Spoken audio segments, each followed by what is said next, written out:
Hey guys, Chris here, and welcome to the 10 to 80% state of charge charging speed and charging time test, where we put the manufacturer's claimed charging speed to the test. But more importantly, we are measuring the time it takes to go from 10 to 80% state of charge, as well as the average speed you get from 10 to 80% state of charge, which in my opinion is much more important than the peak speed you get, which is 150 kilowatts in this Mach-E long-range all-wheel drive according to Ford. And you might be asking, why 10 to 80% state of charge? Well, in my opinion, that is the actual usage of a battery people use while taking an EV on a long trip. You come to a charging station with around 10% state of charge. You may have a little bit less, may have a little bit more.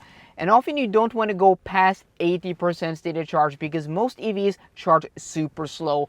And in some EVs, you may only want to go to 60 or 70% state of charge, but this test will show you if you go to 60, 70, or 80% state of charge, because at the end of the video, we're going to go through all the data. I'm going to show you guys the charging curve, which is very useful for you guys to see when to stop charging to be on your way as quickly as possible, because at above a certain state of charge, you may just be sitting there and, wasting useful time, which you could be on the road and, connecting to a charger one more time instead of just waiting for that extra 5 or 10 or 15% state of charge. So we're currently at 25% state of charge. So we're going to take this car out on the road, drive it on a motorway to, try to make the conditions as best as possible for getting as good speed as possible in this car. And that means a warm battery. So driving on a motorway will give us a warmer battery than if we were just stationary, and also something called yo-yo driving, where you do acceleration run after acceleration run,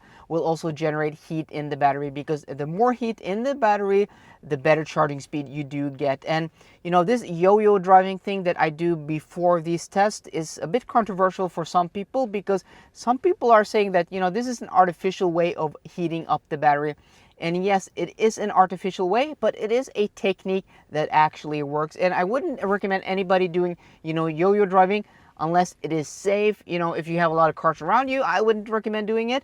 And I would never recommend, exceeding the speed limit. But if you're on an empty motorway, slowing down to like 20 or 30 kilometers an hour, mashing the throttle up to the speed limit, doing that like 5, 6, and even sometimes 10 times, as long as it's safe, will generate heat in the battery, and that means you will also get faster charging speed when you are connected to a charger. Some people also say that that's a waste of energy, and yes, you are using energy, because accelerating like that will also deplete a lot of energy from the battery, but you will also make that up in the charging speed you do get. So if you want to connect to a charger, be on your way as quickly as possible to a certain percent state of charge. That often will help to yo-yo drive, even though that does drain energy from the battery. Okay guys, we're now done with the charging session. The results are in, so we're going to look at the data, we're going to look at the actual charging session, and then I'm going to generate a charging curve, and then we're going to look at that. So first off, let's look at the actual charging session. So while I go through this, I'm going to overlay the video. So we connected to the charger with 8% state of charge, and just boom, immediately we were up to 149 kilowatts at 10%. But then at 12%, we peak at 151 kilowatts, and then at 14%, we throttle, we're down to 105 kilowatts. At 20% state of charge, we're still at 105 kilowatts, and then we just steady on out. 30% state of charge, we are at 106, and then it just dips off a bit until 40% state of charge. Then we are down to 84 kilowatts, and then up to 50% state of charge, it just drops off a little bit more, so we're at 76 kilowatts. At 60% state of charge, we have climbed to 78 kilowatts, and then at 70% state of charge, we are at 79 kilowatts. So quite a flat charging curve from around 40 to 70% state of charge. And then at 79 kilowatts, we are down to 70 kilowatts, and then we throttle. So at 80% state of charge, we are down to 12 kilowatts. A very interesting charging curve, guys, and I'm going to overlay the charging curve now. You can see that we peak very early in the state of charge, and then we boom, we're down to about 1/3 or 2/3 of the speed at 105 kilowatts, and then it just kind of flat up until 30% state of charge, and then we from then down to 50% state of charge, a slight drop, and then it's flat all the way up to 80% state of charge, and then we really throttle at 80% stated charge, we are at 12 kilowatts, which is super slow. And I've calculated that to go the remainder of 80 to 100% would take somewhere in the vicinity of 1.5 hours.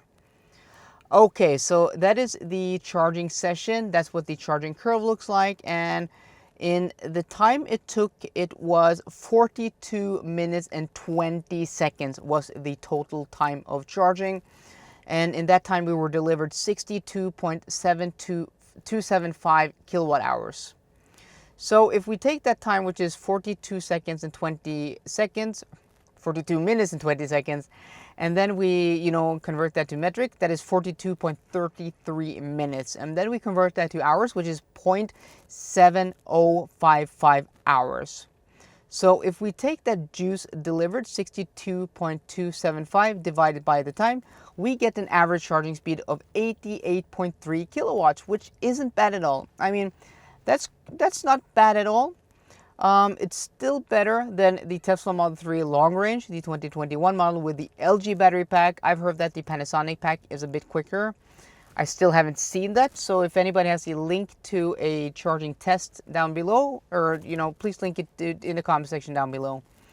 And it's also not as good as the Polestar 2. But considering that this car is super efficient, it's not bad, and it has a huge battery pack. I mean, this is 88 kilowatt hours net capacity, so that is a huge battery pack. So, going from 10 to 80% stated charge, you will get a lot of range. The car estimated, 310 kilometers of range at 80% stated charge. And yeah, so a lot of people have been asking me to also do the, kilometers per minute or kilometers per hour with these charging sessions. So I'm going to put that up here according to the WLTP. So what that looks like, and I don't know where this car is.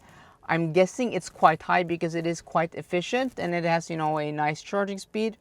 But I will guess that the Tesla Model 3 is at up top, and I don't know where my Audi e-tron is, and probably also the Polestar 2 is quite high. So I'm going to put that charging curve up now, that chart up now.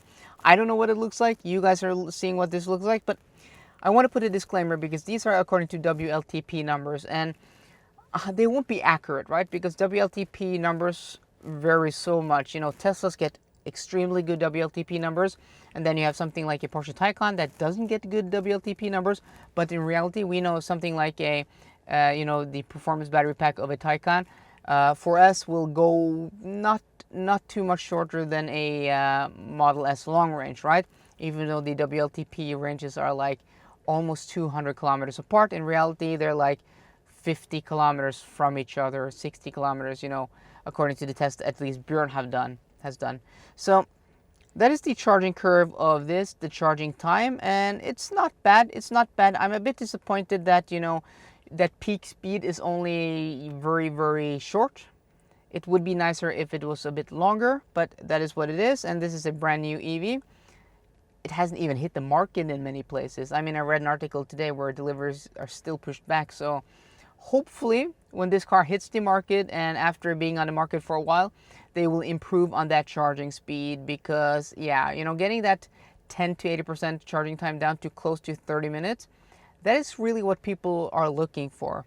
Like 30 minutes would be a very good time, and at 42 minutes still, if we're getting a lot of kilometers or miles in that session, it's still, we want to push that down to around 30 minutes. I think that's a good time. So okay, so guys, that was the charging session. That was the 10 to 80% stated charge, charging curve, and average charging speed and time it took. So guys, I hope you enjoyed today's video. If you did, please drop me a thumbs up down below, and for more car content, as always guys, please subscribe. See you guys later, and goodbye. Cloudless skies in the mid